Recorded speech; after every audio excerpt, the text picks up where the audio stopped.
तो दोस्तों, आपका स्वागत है आपके अपने YouTube चैनल आर्या कोचिंग पर। जैसा कि आप जानते हैं, आप यहाँ पर पढ़ते हैं इंटरमीडिएट की मैथ और फिजिक्स की क्लासेस बहुत ही सरल और यूनिक तरीके से। तो आज हम फिर लेके आए हैं आप लोगों के लिए फिजिक्स की क्लासेस।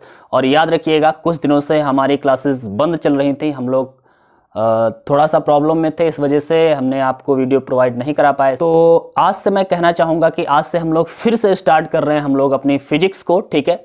तो कुछ चैप्टर जो बच गए थे, उन चैप्टर्स को हम लोग दोबारा स्टार्ट करेंगे और आराम से उसे अच्छे से समझने की कोशिश करेंगे, ठीक है। तो इसमें से सबसे पहला चैप्टर जो हम लोग स्टार्ट करने वाले हैं वह है, चैप्टर का नाम है, यहाँ पर दिखाया गया है, द्रव्य एवं विकिरण का द्वैत प्रकृति। इसको हम लोग अच्छे से पढ़ेंगे और ये चैप्टर नंबर 11 है, आपको पता है। तो इसको हम लोग पढ़ेंगे। ऑलरेडी मैं इस चैप्टर को पढ़ा चुका था, लेकिन फिर भी उसको मैंने थोड़ा सा स्पीड में पढ़ाया था, क्योंकि पिछली वर्ष जब एग्जाम आने वाला था तो उसी वक्त इस चैप्टर को मैंने स्टार्ट किया था, थोड़ा सा स्पीड में उसको पढ़ाया था। तो मुझे लगा कि मुझे इसे दोबारा पढ़ाना चाहिए, थोड़ा सा विस्तार में बच्चों को बताना चाहिए। तो मैं आज से इस चैप्टर को स्टार्ट कर रहा हूँ, ठीक है। तो मैं आपको अब विश्वास दिलाना चाहता हूँ कि आपको डेली एक वीडियो में प्रोवाइड करता रहूँगा। तो आप लोग वीडियो का इंतजार करिएगा और आप डेली क्लास को ज्वाइन करें। मेरी उम्मीद है कि आप अगर डेली यहाँ से पढ़ते हैं तो डेफिनेटली आप अच्छे से पढ़ पाएंगे और फिजिक्स को अच्छे से समझ पाएंगे, ठीक है। तो चलो ज़्यादा देर ना करते हुए हम लोग अपनी क्लास को स्टार्ट करते हैं। क्लास में हम लोगों को क्या पढ़ना है आज? तो हमें चैप्टर नंबर 11 पढ़ना है, द्रव्य एवं विकिरण की द्वैत प्रकृति, ओके।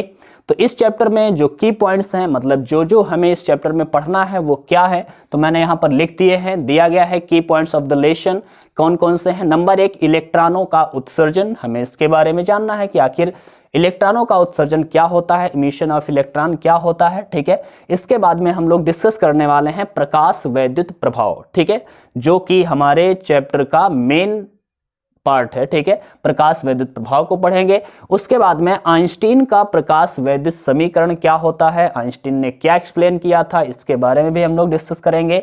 और उसके बाद में है 4 नंबर, प्रकाश की कण प्रकृति, ओके। तो प्रकाश की कण प्रकृति, इस पर भी हम लोग डिस्कस करेंगे और द्रव्य तरंगों के बारे में भी जानेंगे। और लास्ट में सबसे हम लोग बहुत ही अच्छा प्रयोग पढ़ने वाले हैं, डेविसन एवं जर्मन प्रयोग, ओके।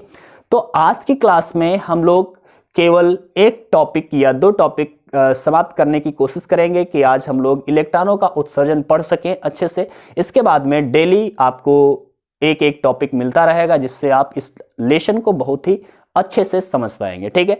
तो शुरू करते हैं आज के क्लास को। आज हम लोगों को पढ़ना है इलेक्ट्रॉनों का उत्सर्जन। अब आप लोग सोचिएगा, इलेक्ट्रॉनों का उत्सर्जन का मतलब क्या है? इलेक्ट्रॉनों का उत्सर्जन मतलब इलेक्ट्रॉन कहीं से निकल रहे हैं, ठीक है। अब निकलेगा कहां से इलेक्ट्रॉन? जहां इलेक्ट्रॉन होगा वहीं से निकलेगा।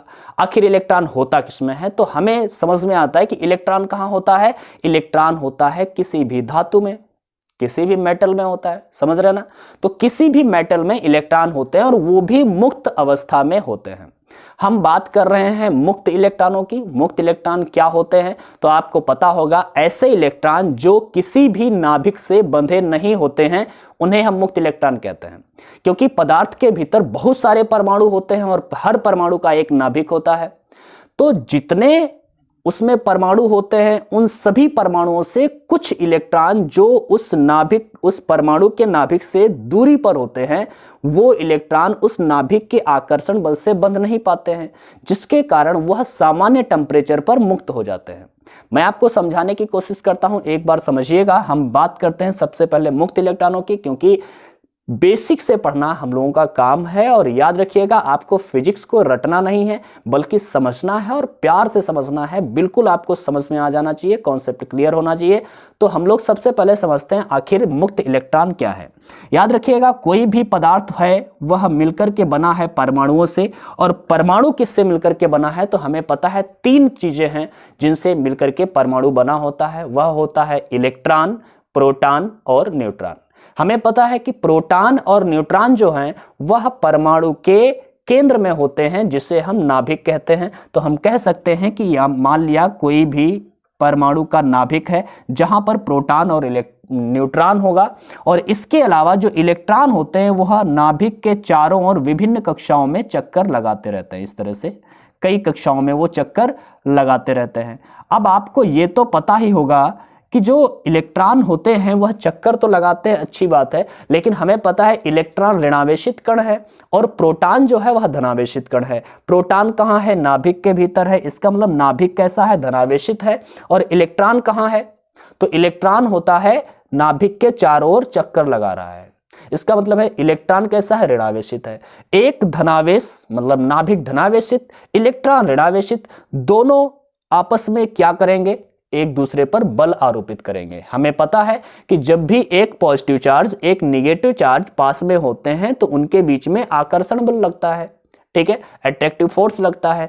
अब ये अट्रैक्टिव फोर्स क्या करेगा? एक दूसरे को अपनी ओर आकर्षित करते हैं, लेकिन इलेक्ट्रॉन तो बहुत हल्का है, तो इलेक्ट्रॉन जो है वह नाभिक को अपनी ओर तो आकर्षित नहीं कर सकता, लेकिन नाभिक इलेक्ट्रॉन को आकर्षित कर सकता है, क्योंकि नाभिक इलेक्ट्रॉन की तुलना में बहुत भारी होता है, ठीक है। तो इस वजह से हम कह सकते हैं कि जो नाभिक है वो इलेक्ट्रॉनों पर एक बल लगाता है जिसे हम आकर्षण बल कह सकते हैं, और इस आकर्षण बल के कारण सारे इलेक्ट्रॉन नाभिक से बंधे रहते हैं। इस तरह से हम कह सकते हैं बंधे रहते हैं, ओके। इस तरह से ये आकर्षण बल लगाता है और सारे इलेक्ट्रॉन नाभिक से बंधे रहते हैं। लेकिन हमें पता है जैसे जैसे दूरी बढ़ती जाएगी वैसे वैसे उनके बीच का आकर्षण बल भी कम होता जाएगा। तो जो बाहरी कक्षा में इलेक्ट्रॉन होते हैं, जो बाह्य कक्षा में इलेक्ट्रॉन होते हैं, जो बहुत दूर नाभिक से चक्कर लगा रहे होते हैं, ये जो इलेक्ट्रॉन होते हैं, ये इलेक्ट्रॉन नाभिक द्वारा आकर्षित तो किए जाते हैं, लेकिन इनके बीच में आकर्षण बल बहुत ही कम होता है। अगर इस इलेक्ट्रॉन को थोड़ी सी भी एनर्जी मिल जाए तो यह इस नाभिक को छोड़ करके छोड़ करके चला जाएगा और मुक्त हो जाता है। समझ रहे ना? तो इसका मतलब है जो बाह्य कोश में इलेक्ट्रॉन चक्कर लगा रहे होते हैं, बाह्यतम कक्षा में इलेक्ट्रॉन चक्कर लगा रहे होते हैं, वो इलेक्ट्रॉन नाभिक से बंधे नहीं होते हैं, क्योंकि सामान्य टेम्परेचर पर कमरे का जो ताप है 27 डिग्री सेल्सियस पर, ये इलेक्ट्रॉनों के पास इतनी एनर्जी होती है कि वह नाभिक को छोड़ देते हैं और वो मुक्त हो जाते हैं। ऐसे इलेक्ट्रॉनों को हम क्या कहते हैं? मुक्त इलेक्ट्रॉन कहते हैं। समझ रहे? और यही मुक्त इलेक्ट्रॉन किसी भी धातु के भीतर आवेश का प्रवाह करने में सक्षम होते हैं, आवेश को प्रवाहित करते हैं। हम कह सकते हैं ऐसे ही पदार्थों में इलेक्ट्रॉन मिलते हैं, मुक्त इलेक्ट्रॉन मिलते हैं, जिनमें उसी में विद्युत धारा का प्रवाह आसानी से हो पाता है, ठीक है। तो हम कह सकते हैं धातुओं में विद्युत धारा का प्रवाह किसके कारण होता है? मुक्त इलेक्ट्रॉनों के द्वारा होता है। यह हमें बात क्लियर है। अब ये जो मुक्त इलेक्ट्रॉन है, मैंने बताया धातुओं के भीतर, सभी धातुओं के भीतर मुक्त इलेक्ट्रॉन होते हैं। अगर हम बात करें प्लास्टिक तो लकड़ी, इनमें भी इलेक्ट्रॉन तो हैं, लेकिन इनके इलेक्ट्रॉन मुक्त नहीं होते हैं, बस इतना सा अंतर होता है, ठीक है। इलेक्ट्रॉन हर पदार्थ के भीतर है, लोहे में भी है, लकड़ी में भी है, लेकिन लकड़ी वाले जो इलेक्ट्रॉन हैं वो सभी नाभिक से बंधे हुए हैं, उसमें मुक्त इलेक्ट्रॉन कोई नहीं है, इस वजह से उसमें विद्युत धारा का प्रवाह नहीं हो पाता है। लेकिन लोहे की बात करें या एल्यूमिनियम की बात करें तो इनमें मुक्त इलेक्ट्रॉन होते हैं, और ये जो मुक्त इलेक्ट्रॉन होते हैं वही विद्युत धारा का प्रवाह करते हैं, इसीलिए ये पदार्थ चालक हो जाते हैं, ठीक है। तो हमारे ख्याल से आपको मुक्त इलेक्ट्रॉनों का कॉन्सेप्ट आपको समझ में आया होगा, और फील करिएगा, कभी भी रटने की कोशिश मत करिएगा, ठीक है। तो चलो अब समझते हैं आगे की बात। हमें पता चल चुका है कि धातुओं के भीतर मुक्त इलेक्ट्रॉन होते हैं, लेकिन क्या ये मुक्त इलेक्ट्रॉन वास्तव में बिल्कुल मुक्त होते हैं? सोचिएगा, क्या ये मुक्त इलेक्ट्रॉन वास्तव में बिल्कुल मुक्त होते हैं? तो ऐसा नहीं है। कहने का मतलब है, अगर हम लोहे का कोई टुकड़ा लेते हैं तो इसके भीतर मुक्त इलेक्ट्रॉन है, हमें पता है वो नाभिक से छोड़ चुके हैं, नाभिक किसी भी नाभिक से तो बंधे नहीं हैं, इसलिए हम उससे मुक्त इलेक्ट्रॉन कह रहे हैं, लेकिन वो इस पदार्थ से जरूर बंधे हुए हैं। इस पदार्थ को छोड़ करके बाहर नहीं जा सकते। इसके भीतर, इस पदार्थ के भीतर करोड़ों की संख्या में नाभिक होंगे, उन नाभिकों से तो नहीं बंधा है वो इलेक्ट्रॉन, तो वह पूरे पदार्थ में इधर उधर भ्रमण करता रहता है, चक्कर लगाता रहता है, ठीक है। पूरे पदार्थ में वो टहल सकता है, लेकिन वो इस पदार्थ को छोड़ करके बाहर नहीं जा सकता। समझ रहे ना? तो इतना कोई मुक्त इलेक्ट्रॉन इतना मुक्त नहीं होता है कि वो उस सरफेस को ही छोड़ दे, उस पृष्ठ को ही छोड़ करके चला जाए, ऐसा नहीं होता है, ठीक है। तो हम क्या सीखने वाले हैं आज? इलेक्ट्रॉनों का उत्सर्जन। हम क्या करेंगे? ये जो मुक्त इलेक्ट्रॉन है, उन मुक्त इलेक्ट्रॉनों को इसके सरफेस से ही निकाल देना है, इस पृष्ठ से ही निकाल देना है, उसके भीतर से बिल्कुल अलग कर देना है। और ये कैसे किया जाएगा वही आज हम लोग समझने वाले हैं। ठीक है, तो आप लोग समझ पा रहे होंगे आखिर इलेक्ट्रॉनों के उत्सर्जन का मतलब क्या है कि इलेक्ट्रॉन को किसी भी धातु की सतह को छोड़ देना ही इलेक्ट्रॉनों का उत्सर्जन है। क्लियर है बात? अब देखिएगा इलेक्ट्रॉनों का उत्सर्जन कैसे होगा। तो मैंने यहां पर कुछ देखिएगा, इसमें ज्यादा थ्योरेटिकल पार्ट है, ये लेसन में ज्यादा थ्योरी है और इसमें ज्यादा डेरिवेशन नहीं है, तो कोई दिक्कत वाली बात नहीं है। थ्योरी भी आराम से आप लोग स्टेप स्टेप वाइज आप लोग लिखेंगे तो आप अच्छे से कर पाएंगे। ठीक है, तो देखते हैं। हमने बताया, इसमें मैंने लिख दिया धातुओं में मुक्त इलेक्ट्रॉन होते हैं। आपको पता चल गया है कि धातुओं में मुक्त इलेक्ट्रॉन होते हैं, लेकिन वो इलेक्ट्रॉन इतने मुक्त नहीं होते हैं कि वो धातु की सतह को ही छोड़ दे। ठीक है, मैंने ये भी बताया है। तो यहां पर मैंने लिख भी दिया, इलेक्ट्रॉन धातु की सतह से बाहर नहीं जा सकते। समझ रहे ना? अब कारण क्या है कि वो सतह से बाहर नहीं जा सकते, इसका कारण क्या होता है? तो याद रखिएगा, जहां से इलेक्ट्रॉन, जिस परमाणु से इलेक्ट्रॉन मुक्त होता है, मान लिया इसके भीतर बहुत सारे पदार्थ परमाणु होंगे, परमाणुओं से इलेक्ट्रॉन मुक्त हो गया, वो पूरे पदार्थ में तो भ्रमण कर रहा है, लेकिन जहां से इलेक्ट्रॉन निकला होगा उस जगह पर धनावेश उत्पन्न हो गया होगा, धनायन बन गया होगा। अब वो धनायन इस प्रकार से एक इलेक्ट्रॉन तो है नहीं, क्योंकि इसमें करोड़ों की संख्या में नाभिक हैं, तो करोड़ों की संख्या में मुक्त इलेक्ट्रॉन भी होंगे। अब मुक्त इलेक्ट्रॉन करोड़ों की संख्या में है, तो करोड़ों की संख्या में उसमें धनायन भी बने होंगे। अब वो धनायन क्या करते हैं? धनायन उन ऋणायंस को, मतलब हम कह सकते हैं कि इलेक्ट्रॉनों को अपनी ओर आकर्षित करता रहता है। इतना आकर्षण नहीं होता है कि वो अपनी कक्षा में उसको घुमाना शुरू कर दे, लेकिन इतना कम भी नहीं होता है कि उसको पृष्ठ से बाहर जाने दे। समझ रहे ना? तो इसका मतलब ये हुआ कि जो इलेक्ट्रॉन हैं, इलेक्ट्रॉनों पर अब भी जो बल लग रहा है वो कुछ ना कुछ ऐसा बल लग रहा है उन धनायनों के कारण, जिसके कारण यह इलेक्ट्रॉन बाहर नहीं जा सकता। तो हम कह सकते हैं कि इलेक्ट्रॉनों पर बहुत ही प्रबल आकर्षण बल कार्य कर रहा होता है। कैसे? क्योंकि आपको पता है, आपने कूलाम के नियम को पढ़ा होगा, और कूलाम के नियम में बताया गया था कि अगर दो आवेश हैं Q1 और Q2, दोनों कुछ भी दूरी पर है तो उन पर एक बल आरोपित होता है, और वो बल कितना होता है तो हम लोगों ने पढ़ा था F = K Q1 Q2 अपान R²। ठीक है, यहां से हमें पता चला था कि इतना बल आखिर उस पर आरोपित होता है जब दो आवेश होंगे। अब यहां पर भी तो दो आवेश हैं, एक इलेक्ट्रॉन है, एक धनायन है, उनके बीच में आकर्षण बल लगेगा। ठीक है, तो इस बल के कारण क्या होता है कि इलेक्ट्रॉन उस सरफेस को छोड़ नहीं पाते हैं। दूसरा कारण क्या हो सकता है? उनके पास में पोटेंशियल एनर्जी होती है, स्थितिज ऊर्जा होती है। स्थितिज ऊर्जा कारण क्या है? क्योंकि मान लिया कि बहुत सारे धनायन बन गए पदार्थ के भीतर और इलेक्ट्रॉन मुक्त है, वो इन किसी भी नाभिक से बंधा तो नहीं है, लेकिन उनके बीच में कुछ ना कुछ तो एनर्जी है। क्योंकि पोटेंशियल एनर्जी मतलब जो स्थितिज ऊर्जा का फार्मूला भी तो हम लोगों ने पढ़ा था। स्थितिज ऊर्जा का फार्मूला था U = K Q1 Q2 अपान R। ये स्थितिज ऊर्जा का सूत्र है। तो एक दो आवेश हैं, उनके बीच में स्थितिज ऊर्जा कुछ ना कुछ तो होगी ही। उस स्थितिज ऊर्जा के कारण भी इलेक्ट्रॉन उस सरफेस को छोड़ नहीं पाते हैं। ठीक है, तो दो कारण है इलेक्ट्रॉन इस सरफेस को छोड़ क्यों नहीं पाते हैं, क्योंकि उस इलेक्ट्रॉन पर बहुत सारे नाभिकों का बल लग रहा होता है। ठीक है, इस वजह से वो नहीं छोड़ पाते हैं। दूसरा कारण है कि वो बहुत सारी स्थितिज ऊर्जा के बीच में फंसे होते हैं, इस वजह से वो नहीं छोड़ पाते हैं। तो ये दो बातें रहीं। कारण मैंने बताया कि इलेक्ट्रॉन धातु की सतह को बाहर मतलब धातु की सतह से बाहर नहीं जा सकते। कारण क्या है? तो यहां पर मैंने लिख दिया है, प्रबल आकर्षण बल उस पर कार्य करता है और स्थितिज ऊर्जा होती है, इस वजह से वह धातु की सतह को नहीं छोड़ सकते। ठीक है, अब सोचिए, अगर इनको धातु की सतह से बाहर ले जाना है तो क्या करना होगा?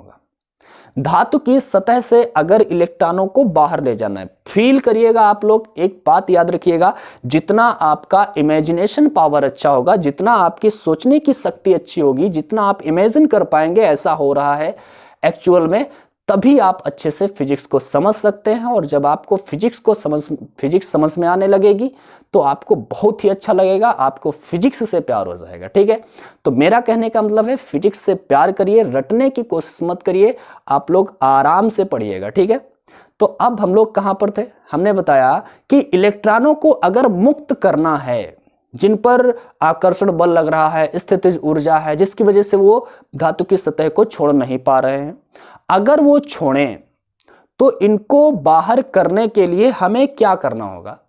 तो इनको बाहर करने के लिए कुछ ना कुछ तो कार्य करना पड़ेगा, कुछ ना कुछ ऊर्जा देनी पड़ेगी। ऊर्जा का मतलब कार्य, कार्य का मतलब ऊर्जा, हम यही मानेंगे।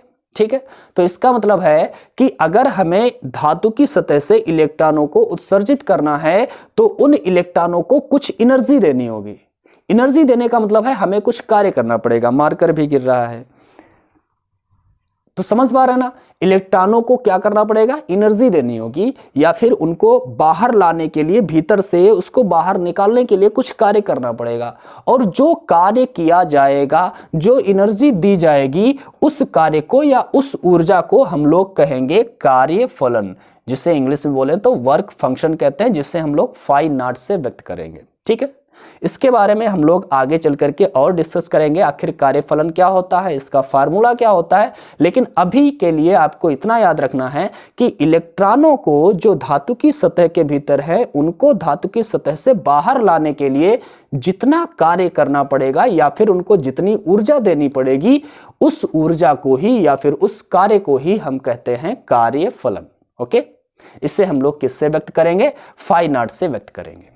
इतना तो हमारे पास ये इतना समझ में आ गया है। अब हमको ये समझना है कि आखिर इलेक्ट्रॉनों को बाहर निकालना तो है, लेकिन बाहर निकालने के आखिर तरीके क्या हैं? कैसे हम इन इलेक्ट्रॉनों को बाहर निकाल सकते हैं? कैसे हम उसको ऊर्जा दे सकते हैं कि इलेक्ट्रॉनों को हमने ऊर्जा दी? ये तो है नहीं कि हमने हाथ में ऊर्जा पकड़ी और ऐसे दे दी, चलो निकल आओ भाई, तो ऐसा नहीं कर सकते ना। तो इसका मतलब है हम इलेक्ट्रॉनों को कैसे, किस प्रकार से ऊर्जा दे, हम कैसे इलेक्ट्रॉनों को उत्सर्जित कर सकते हैं, उसके तरीके क्या हैं, कितने प्रकार से कर सकते हैं, तो हम अब इस पर बात करते हैं। ठीक है, तो सबसे पहला यहां पर 3 तरीके हैं इलेक्ट्रॉनों को उत्सर्जित करने के।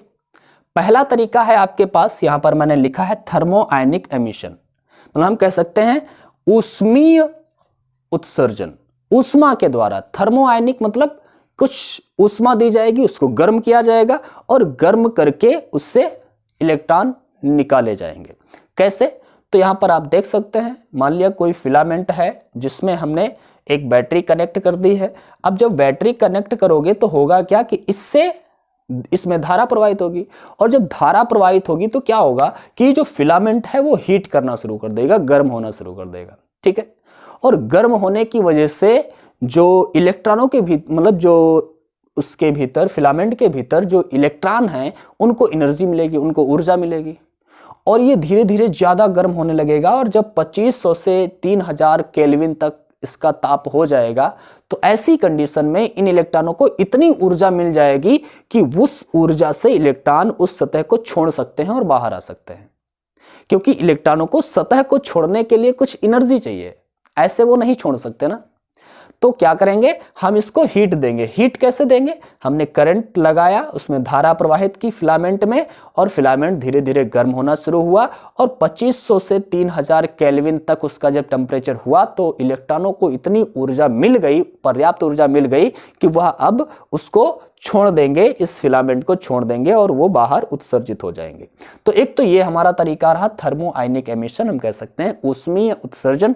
इसकी सहायता से हम इलेक्ट्रॉनों को उत्सर्जित कर सकते हैं। ओके, दूसरा तरीका हमारे पास क्या है? तो दूसरा तरीका है हमारे पास फील्ड एमिशन, मतलब क्षेत्र उत्सर्जन। क्षेत्र उत्सर्जन का मतलब है कि यहां पर अब एक क्षेत्र होना चाहिए। क्षेत्र मतलब या तो चुंबकीय क्षेत्र या वैद्युत क्षेत्र। ओके, आप लोग पढ़ ही चुके हैं फर्स्ट फिजिक्स में। ठीक है, अगर आप में से किसी ने नहीं पढ़ा है तो जा करके सर्च करिएगा, जो भी लेसन आप पढ़ना चाहते हैं, लगभग सारे लेसन कंप्लीट हो चुके हैं, आपको हम पढ़ा चुके हैं। ठीक है, तो आप जो भी लेसन पढ़ना चाहते हैं, लेसन 1, लेसन 2 फिजिक्स का, तो आप डालिएगा और बाय आर्या सर लिख दीजिएगा। आप आसानी से हमारा वीडियो पा सकते हैं, अच्छे से वहां पर पढ़ सकते हैं, बिल्कुल फिल करके, बिल्कुल सरल तरीके से मैंने हर चीज को समझाने की कोशिश की है। ठीक है, तो अब हम देखते हैं फील्ड एमिशन होता क्या है आखिर। फील्ड एमिशन कैसे कर सकते हैं, कैसे उत्सर्जन कर सकते हैं किसी फील्ड के द्वारा, किसी क्षेत्र के द्वारा। तो हम क्या करते हैं, मान लिया 2 प्लेटें हैं, इनके बीच में प्रबल वैद्युत क्षेत्र स्थापित किया, हमने बैटरी लगाई, वोल्टेज स्थापित किया, और जब ये वोल्टेज स्थापित करेंगे तो सिंपल सी बात है कि भाई यहाँ पर चार्ज प्लस का आ गया, यहां पर माइनस माइनस आ गया, यहां पर प्लस प्लस आ गया, तो ढेर सारा चार्ज यहां पर बनेगा तो वैद्युत क्षेत्र बन जाएगा। इसके बीच में बना वैद्युत क्षेत्र। और वैद्युत क्षेत्र क्या करता है? वैद्युत क्षेत्र का केवल और केवल एक काम है, किसी भी आवेश पर बल आरोपित करना। क्या काम है? किसी भी आवेश पर बल आरोपित करना। अब वैद्युत क्षेत्र जो बना, वो वैद्युत क्षेत्र क्या करेगा? इलेक्ट्रॉनों पर जो बल लगाता है, वो इलेक्ट्रॉनों पर जो बल लगता है वो वैद्युत क्षेत्र की विपरीत दिशा में लगता है, और जो प्रोटॉनों पर बल लगता है वो वैद्युत क्षेत्र की ही दिशा में लगता है। इतना याद रखिएगा। तो इसका मतलब यह हुआ कि यहां पर इस धातु की सतह में जो इलेक्ट्रॉन होंगे, देखिएगा प्लस से माइनस की ओर वैद्युत क्षेत्र का डायरेक्शन होता है हमेशा, ठीक है। वैद्युत क्षेत्र का डायरेक्शन ये है, वैद्युत क्षेत्र का डायरेक्शन है, जिससे हम कह सकते हैं E, field of E. Electric field को हम लोग किससे व्यक्त करते हैं? ई से, ठीक है। तो यहां पर लिख देता हूं मैं ई, ठीक है। वैद्युत क्षेत्र का डायरेक्शन ये है। तो इलेक्ट्रॉनों पर बल किस दिशा में लगेगा? तो इलेक्ट्रॉनों पर बल हमेशा वैद्युत क्षेत्र की विपरीत दिशा में लगता है। तो इसका मतलब है कि इलेक्ट्रॉनों पर जो बल लगेगा वो इस डायरेक्शन में लगेगा। सॉरी, हम यहां पर बना देते हैं, इलेक्ट्रॉनों पर बल किस दिशा में लगेगा? इस डायरेक्शन में लगेगा। मतलब इस धातु की सतह पर, इस प्लेट में जितने भी इलेक्ट्रॉन होंगे उन सभी इलेक्ट्रॉनों पर एक बल लगना शुरू हो जाएगा। और किस दिशा में? इस दिशा में। लेकिन अगर वो बल हल्का होगा तो वो धातु की सतह से बाहर इलेक्ट्रॉन नहीं आ सकते हैं। धातु की सतह से इलेक्ट्रॉन बाहर कब आएंगे? जब उनको कोई प्रबल तीव्रता से खींच रहा होगा, क्योंकि इलेक्ट्रॉनों पर एक बल लग रहा है उनके भीतर, जो वह सतह के भीतर धनायन है, वो धनायन उस पर एक बल लगा रहे हैं, जिसके कारण इलेक्ट्रॉन बाहर नहीं निकल पा रहे हैं। और अगर हम उन धनायनों से कम बल लगाते हैं बाहर, तो इलेक्ट्रॉन अब भी बाहर नहीं आएंगे। यदि हम उन धनायनों द्वारा लगाए गए बल से अधिक बल लगा दें तो इलेक्ट्रॉन बाहर निकल आएंगे। समझ रहे ना? हमने क्या बताया कि मान लिया कि ये आप लोग सोच लो, जैसे हम आपका एग्जाम्पल देते हैं कि यहां पर मान लिया कि इलेक्ट्रॉन है, एक कोठरी है, ठीक है, और आप यहां पर हैं, क्लियर, यहां पर हैं। चलो दूसरा एग्जाम्पल देते हैं, ये सब बेकार है। मान लिया कि यहां पर आप खड़े हुए हैं, एक आपका दोस्त इधर साइड में आपको खींच रहा है, एक इधर साइड में खींच रहा है। एक जो इधर साइड में खींच रहा है वो 10 न्यूटन का बल लगा रहा है, और जो इधर साइड में खींच रहा है वो 5 न्यूटन का बल लगा रहा है। तो इलेक्ट्रॉन, मान लिया ये जो आप हैं, वो क्या इधर साइड में निकल पाएंगे? कभी नहीं निकल सकते। निकल पाएंगे क्या? नहीं निकल सकते, क्योंकि इधर साइड में लगने वाला बल कम है। अगर इधर साइड पर लगने वाला बल 12 न्यूटन हो जाए, 10 से ज्यादा हो जाए, क्योंकि उधर 10 लग रहा है तो इधर 10 से ज्यादा बल हो जाए, तो ये क्या होगा कि आप इधर साइड में बढ़ जाएंगे, ठीक है। अब आप ये सोच रहे होंगे हमारी तो बाहें उखड़ जाएंगी। ऐसा नहीं है, आप अपने को ना सोचे और किसी वस्तु को सोच ले, ठीक है, कोई बात नहीं है। तो कहने का मतलब है कि जिधर ज्यादा बल होगा उधर वो निकलना शुरू कर देगा। अब धातु की सतह के भीतर जो इलेक्ट्रॉन है उस पर बल लग रहा है धातु के सतह के भीतर जो धनायन है उसके द्वारा। अब वो जो धनायन जितना बल उस पर लगा रहे हैं उससे ज्यादा अगर बल हम लगाना शुरू कर दें, ये जो हम नहीं लगाएंगे, यहां पर ये वैद्युत क्षेत्र जो उत्पन्न हुआ है वो वैद्युत क्षेत्र लगाएगा। ये वैद्युत क्षेत्र इतना बल लगाना इस पर शुरू कर दे कि वो इलेक्ट्रॉनों को बाहर निकाल सके, उसकी अपेक्षा ज्यादा बल लगाना शुरू कर दे जो धनायनों के द्वारा लग रहा है, ठीक है। तो ये इलेक्ट्रॉन उस धातु की सतह को छोड़ करके बाहर निकल आएंगे। बात क्लियर है ना? तो इसका मतलब है कि अगर हम यहां पर कम वैद्युत क्षेत्र बना होगा, अगर वैद्युत क्षेत्र दुर्बल होगा, तब भी ये इलेक्ट्रॉन अभी बाहर निकलना नहीं शुरू होंगे। लेकिन अगर हम यहां पर विभव को धीरे धीरे बढ़ाते जाएं, धीरे धीरे बढ़ाते जाएं और बहुत ही प्रबल वैद्युत क्षेत्र कर दें, समझ रहे ना, प्रबल वैद्युत क्षेत्र कर दें, हम कह सकते हैं कि 10 की पावर 8 का वैद्युत क्षेत्र अगर हम कर दें, इतना वोल्टेज हम लगा दें, ठीक है, तो क्या होगा, मतलब 10 की पावर 8 वोल्ट प्रति मीटर ये वोल्टेज लगा दें। 1 मीटर की दूरी पर कितना वोल्टेज? 10 की पावर 8 वोल्ट अगर हम लगा दें तो इतना प्रबल इसके बीच में वैद्युत क्षेत्र हो जाएगा कि ये जो इलेक्ट्रॉनों पर बल लगाएगा वो उस धनायनों के द्वारा लगाए गए बल की तुलना में काफी अधिक होगा। और अगर ऐसा होगा तो इलेक्ट्रॉन क्या करेंगे, यहां से निकल करके तुरंत वहां से निकल लेंगे और इधर की ओर वैद्युत क्षेत्र पर विपरीत दिशा में बल लगता है तो इधर की ओर निकलना शुरू कर देंगे और प्लस प्लेट की ओर आना शुरू कर देंगे। तो हमने देखा कि फिर हमने इस प्लेट की सतह से इलेक्ट्रॉनों को बाहर निकाल लिया, लेकिन अब की बार किसकी सहायता से? अब की बार गर्म करके नहीं, बल्कि वैद्युत क्षेत्र स्थापित करके। तो क्षेत्र स्थापित करके हमने इलेक्ट्रॉनों को धातु की सतह से बाहर निकाला। तो इसी को हम कहते हैं फील्ड एमिशन, मतलब क्षेत्र द्वारा उत्सर्जन। ओके, बात क्लियर हुई? इसके बाद में जो तीसरा तरीका है, मैंने 3 पार्ट बताए, मैंने 3 तरीके बताए हैं। थर्मो आयनिक एमिशन फर्स्ट, दूसरा है फील्ड एमिशन और तीसरा है फोटो इलेक्ट्रिक एमिशन, जिसे हम कह सकते हैं प्रकाश वैद्युत उत्सर्जन। अब यही पोर्शन जो है हमें पूरे लेसन में पढ़ना है अच्छे से, यही हमारा मेन पार्ट है। तो इसको हम लोग पूरा विस्तार से पढ़ेंगे, लेकिन यहां पर अभी के लिए हम लोग क्या पढ़ने वाले हैं? तो अभी के लिए इतना आप लोग जान लो, फोटो इलेक्ट्रिक एमिशन मतलब प्रकाश वैद्युत उत्सर्जन। नाम सुन के ही कुछ लग रहा है कि प्रकाश के द्वारा इलेक्ट्रॉनों का उत्सर्जन होगा। किसी धातु की सतह पर हम प्रकाश डालेंगे और इलेक्ट्रॉन निकलने लगेंगे। ये जो एमिशन होगा इसे हम बोलेंगे फोटो इलेक्ट्रिक एमिशन, जिसे बोलते हैं प्रकाश वैद्युत उत्सर्जन। ठीक है, तो देखते हैं आखिर ये एमिशन कैसे होता है। थोड़ा सा हल्का सा आपको मैं बताता हूं, उसके बाद में हम लोग अगली क्लास में यही लेकर के आने वाले हैं, प्रकाश वैद्युत प्रभाव। और ये कैसे होता है, तो इसमें लेनार्ड्स एक्सपेरिमेंट एक प्रयोग है लेनार्ड का, तो उसको हम लोग अच्छे से समझेंगे, तब इससे हम बखूबी समझ पाएंगे। फिर इसके नियम भी देखेंगे। आगे बहुत सारे टॉपिक हैं, आइंस्टीन का प्रकाश वैद्युत समीकरण इसी के बारे में है, तो इसी के बारे में बहुत सारी डिस्कस करेंगे हम लोग इस लेसन में। लेकिन अभी हम लोग थोड़ा सा जान लेते हैं आखिर क्या होता है प्रकाश वैद्युत उत्सर्जन। ठीक है, तो इसको मैं मिटा देता हूँ, मैं हाथ से यार मिटाना शुरू कर देता हूँ, डस्टर का इस्तेमाल बहुत ही कम करता हूँ। चलो कोई बात नहीं, देखते हैं आखिर प्रकाश वैद्युत उत्सर्जन क्या होता है। ठीक है, यहां पर देखिएगा, मान लिया कोई धातु की सतह है। ठीक है, धातु की सतह है और इस धातु की सतह में हमें मालूम है कि इलेक्ट्रॉन तो होंगे ही, मुक्त इलेक्ट्रॉन होंगे ही। अब ये मुक्त इलेक्ट्रॉनों को उत्सर्जित करना है, तो इन मुक्त इलेक्ट्रॉनों को उत्सर्जित करने के लिए हमें क्या करना होगा? तो हमें कैसे उत्सर्जन करना है? फोटो इलेक्ट्रिक एमिशन करना है, मतलब प्रकाश के द्वारा इलेक्ट्रॉनों को उत्सर्जित करना है। तो कैसे कर सकते हैं प्रकाश के द्वारा इलेक्ट्रॉनों का उत्सर्जन? तो हम क्या करते हैं, किसी धातु की सतह पर प्रकाश को डालते हैं, लाइट डालते हैं। ठीक है, और जब लाइट डालते हैं तो होता क्या है कि इलेक्ट्रॉन निकलने लगते हैं। लेकिन आप सोच रहे होंगे हमने तो कभी ऐसा नहीं देखा, हम किसी धातु की सतह पर डालते हैं प्रकाश तो उससे इलेक्ट्रॉनों का उत्सर्जन तो नहीं होता है।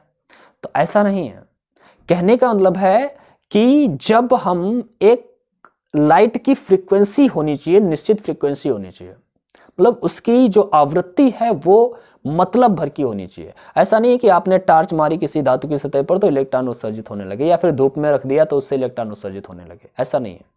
कहने का मतलब है उस लाइट की, वो जो लाइट में होता क्या है, फोटॉन्स होते हैं, इसीलिए तो उन्हें फोटो कहते हैं। फोटो का मतलब है प्रकाश, फोटो का मतलब है फोटॉन।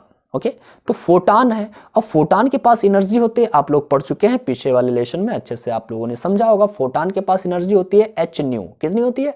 H new. यहाँ पर एच होता है प्लांक कांस्टेंट, मतलब प्लांक नियतांक, और न्यू क्या होता है? यहाँ पर उस प्रकाश की आवृत्ति होता है। ठीक है, तो जो फोटॉन के पास ऊर्जा होती है, हर फोटॉन के पास क्या होती है? ऊर्जा होती है।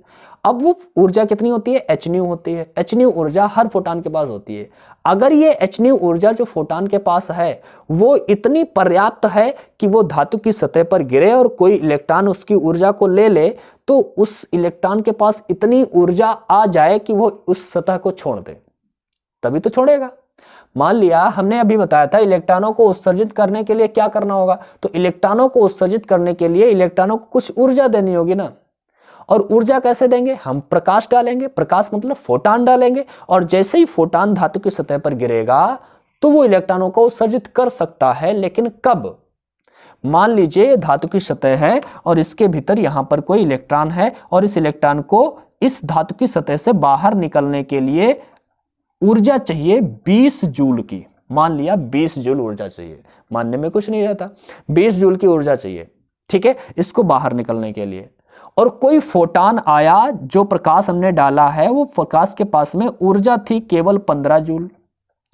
15 जूल लेकर के आएगा, वो इस इलेक्ट्रॉन को मिलेगी ऊर्जा 15 जूल, और वो 15 जूल ऊर्जा लेकर के क्या वो इलेक्ट्रॉन बाहर जा पाएगा, उस धातु को छोड़ पाएगा? नहीं छोड़ सकता, क्योंकि उसको इस धातु को छोड़ने के लिए, उस धातु की सतह को छोड़ने के लिए 20 जूल की आवश्यकता है, और इसके पास उतनी पर्याप्त ऊर्जा नहीं है। तो इसका मतलब है कि ये प्रकाश जो आया है, ये फोटॉन जो आया है, यह इलेक्ट्रॉनों को उत्सर्जित नहीं कर सकता। इलेक्ट्रॉनों को उत्सर्जित करने के लिए एक ऐसा प्रकाश होना चाहिए जिसके पास एनर्जी काफी अधिक हो। ठीक है, ये जो एनर्जी होती है प्रकाश के फोटॉनों के पास, वो एनर्जी अगर ज्यादा है तभी तो इलेक्ट्रॉनों का उत्सर्जन होगा। और एनर्जी फोटॉन की डिपेंड किस पर करती है? तो हमने बताया एनर्जी का फार्मूला, फोटॉन की एनर्जी का फार्मूला E बराबर h न्यू होता है भाई।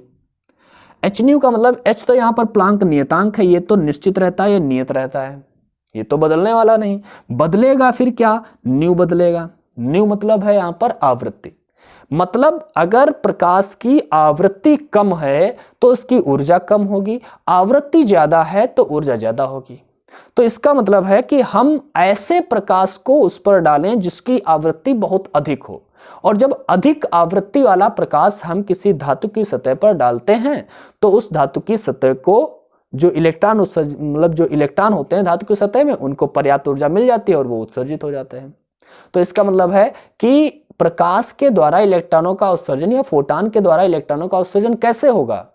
जब उस पर उच्च आवृत्ति का प्रकाश डाला जाएगा तब ही उससे इलेक्ट्रॉनों का उत्सर्जन होगा, अदरवाइज नॉर्मल प्रकाश से इलेक्ट्रॉनों का उत्सर्जन नहीं होगा। ठीक है, तो हम कह सकते हैं कि एक्स किरणें हैं, जैसे अल्ट्रावायलेट किरणें हैं, ये अगर हम डालते हैं किसी धातु की सतह से तो ये अल्ट्रावायलेट किरणें जो होती हैं वो धातु की सतह से इलेक्ट्रॉनों का उत्सर्जन कर सकते हैं। ठीक है, तो इस उत्सर्जन को मतलब प्रकाश या फोटॉन के डालने से जो इलेक्ट्रॉनों का उत्सर्जन होने लगता है किसी धातु की सतह से, इस उत्सर्जन को ही कहा जाता है फोटो इलेक्ट्रिक एमिशन या फिर प्रकाश वैद्युत उत्सर्जन। बात क्लियर है मेरे ख्याल से? ठीक है, तो ये 3 प्रकार होते हैं इलेक्ट्रॉनों के उत्सर्जन के। कौन कौन से? थर्मोआयनिक एमिशन, फील्ड एमिशन और फोटो इलेक्ट्रिक एमिशन। ठीक है, तो ये 3 प्रकार से हम इलेक्ट्रॉनों का उत्सर्जन कर सकते हैं। मेरे ख्याल से आपको पूरी बात ये समझ में आई होगी। अगर आपको समझ में आई है तो अच्छी बात है, हम लोग एक बार फिर देख लेते हैं हम लोग क्या पढ़े हैं अभी तक। तो अभी तक हम लोगों ने पढ़ा है एमिशन ऑफ इलेक्ट्रॉन। हमें पता है कि इलेक्ट्रॉन का उत्सर्जन क्या है, किसी धातु की सतह से इलेक्ट्रॉनों का निकल जाना ही इलेक्ट्रॉनों का उत्सर्जन है। ठीक है, अब ये इलेक्ट्रॉन होते कहाँ हैं? तो किसी धातु की सतह में होते हैं। अब धातु की सतह से इलेक्ट्रॉनों को उत्सर्जित करना है, लेकिन इलेक्ट्रॉन जो होते हैं धातु की सतह के भीतर तो होते हैं, लेकिन वो इतने मुक्त तो होते नहीं है कि वो धातु की सतह को छोड़ दें। क्योंकि कारण क्या है? वो छोड़ क्यों नहीं सकते हैं? क्योंकि उनके अंदर प्रबल आकर्षण बल लग रहा होता है और स्थितिज ऊर्जा होती है, जिसके कारण वो इलेक्ट्रॉन मतलब धातु की सतह को छोड़ नहीं सकते हैं। ठीक है, ये बातें हैं। इसके बाद में इलेक्ट्रॉन को बाहर अगर निकालना है तो हमें जरूरत क्या है? उनको अधिक ऊर्जा देने की आवश्यकता है। अब ऊर्जा कैसे दे सकते हैं, कैसे इलेक्ट्रॉनों को बाहर निकाल सकते हैं, वो तो हमने 3 तरीके बताए हैं। ठीक है, जो ऊर्जा हमें इलेक्ट्रॉनों को बाहर निकालने के लिए चाहिए, उस ऊर्जा को या फिर उस किए गए कार्य को, कार्य का मतलब ऊर्जा, ऊर्जा का मतलब कार्य, ये आप लोग समझ लीजिए। ठीक है, तो उस किए गए कार्य को या फिर उस दी गई ऊर्जा को ही हम क्या कहते हैं? कार्यफलन करते हैं, जिससे वर्क फंक्शन कहते हैं, फाइ नॉट से व्यक्त करते हैं। और इसके बारे में हम लोग आगे डिस्कस करने ही वाले हैं अगले दिन। ठीक है, ये कितने प्रकार से इलेक्ट्रॉनों को उत्सर्जित किया जा सकता है? तो 3 तरीके हैं। थर्मोआयनिक एमिशन, अगर किसी फिलामेंट को गर्म करते हैं, करंट प्रवाहित करते हैं, वो धीरे धीरे गर्म होता है और जब 2500 से 3000 केल्विन के बीच में उसका टेम्परेचर होता है तो इलेक्ट्रॉनों को इतनी ऊर्जा मिल जाती है कि वो उस धातु की सतह को छोड़ देते हैं। ठीक है, और उत्सर्जित हो जाते हैं। इसी प्रकार यहाँ पर फील्ड एमिशन है, यहाँ पर प्रबल वैद्युत क्षेत्र लगाया जाता है। प्रबल वैद्युत क्षेत्र लगाने का मतलब है कि जब वैद्युत क्षेत्र लगाते हैं तो इलेक्ट्रॉनों पर बल लगता है, और इलेक्ट्रॉनों पर इतना बल लग जाता है जब हम 10⁸ वोल्ट प्रति मीटर का वैद्युत क्षेत्र उत्पन्न करते हैं, तो जिसके कारण बहुत ही प्रबल वैद्युत क्षेत्र ये होता है। इलेक्ट्रॉनों पर इतना बल लगता है कि वो इलेक्ट्रॉन धातु की सतह को छोड़ देते हैं। ठीक है, इसी प्रकार फोटो इलेक्ट्रिक एमिशन है। फोटो इलेक्ट्रिक एमिशन का मतलब क्या है कि फोटॉन किसी धातु की सतह पर गिराया जाता है, प्रकाश, उच्च आवृत्ति का प्रकाश किसी धातु की सतह पर गिरता है तो धातु की सतह से इलेक्ट्रॉनों का उत्सर्जन होने लगता है। इस एमिशन को या फिर इस उत्सर्जन को हम लोग बोलते हैं फोटो इलेक्ट्रिक एमिशन कहते हैं। और फोटॉन के पास कितनी एनर्जी होती है? h न्यू एनर्जी होती है। यहाँ पर h क्या है? प्लांक नियतांक है, और न्यू क्या है? उस प्रकाश की आवृत्ति है। ठीक है, तो आज की क्लास में हम लोग बस इतना ही रखेंगे। अगर आपको अच्छी लगी है ये क्लास तो इसे लाइक जरूर करिएगा, दोस्तों के साथ शेयर करिएगा और अपने साथियों को बताइएगा, क्योंकि आज से हम लोग इस लेसन को स्टार्ट किए हैं, बहुत ही अच्छे से पढ़ने वाले हैं, सारे फिजिक्स पढ़ेंगे। जो भी चैप्टर हमें लग रहे थे कि अभी कुछ छूटा हुआ है तो वो सारा मैं कंप्लीट करूंगा। अगर आपको कोई भी दिक्कत होती है तो आप हमसे संपर्क कर सकते हैं। इंस्टा पर आप लोग जा सकते हैं और इंस्टा पर आप लोग सर्च करिएगा आर्या सर, तो आपको मिल जाएगा आर्या_ और सर। आप सर्च करेंगे तो इंस्टा पर हमें पाएंगे, आप वहाँ पर फॉलो कर लीजिएगा। किसी प्रकार की कोई प्रॉब्लम होती है तो आप वहाँ पर हमें मैसेज कर सकते हैं, मैं उसका जरूर सोल्यूशन दे दूंगा किसी न किसी वीडियो में। ठीक है, तो आज से हम लोग फिजिक्स स्टार्ट ही कर चुके हैं और सभी लोग आइए और आराम से पढ़ते हैं हम लोग फिजिक्स को प्यार से। ठीक है, और याद रखिएगा फिजिक्स को रटने की कोशिश कभी मत करिएगा, आराम से पढ़िएगा। फिजिक्स रटने का सब्जेक्ट नहीं है, बिल्कुल समझने का है, कॉन्सेप्ट क्लियर करिएगा और प्यार से हम लोग फिजिक्स पढ़ेंगे। ठीक है, तो आज की क्लास में बस इतना ही रखते हैं। नेक्स्ट क्लास में हम लोग फिर मिलेंगे, तब तक के लिए बाय बाय, पढ़ते रहिए।